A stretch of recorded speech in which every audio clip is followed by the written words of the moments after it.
good morning po. Panibagong araw na naman. Samahan niyo po ako kasi nagtitinda kami sa labas. Mayroon kaming munting talipapa.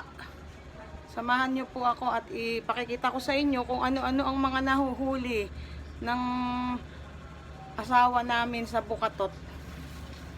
Yan po, meron kaming munting talipapa dito. Ang nahuhuli po din nila ay alimasag. Ayan, may malalaki rin pong alimasag.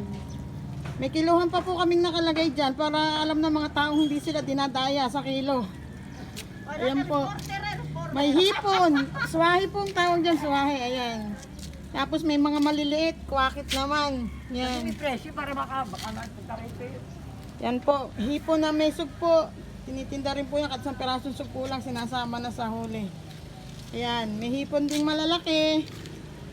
Alimasag uli. Saka haluan na talangka. Ayan po ang talangka dito sa Hagonoy, Bulacan. Ayan po. Tapos may bangus pa rin po siya doon. Kaya may munting talipapa po ang tawag din sa amin. Tita Usi ko, isa pong tindera yan o. Ayun pa po yung isa kong ninang. Tindera din. Ari pa nagay ng kape sa gamatsan. Ari po yung isa ko patiyahin na nagtitinda rin o. O yan. Magkakasamahan po kami dyan. Magtitinda kami tuwing umaga.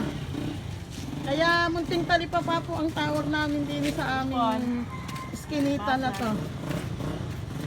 Sana po kung may magustuhan kayo, i-message nyo lang ako, umorder po kayo. Malolos.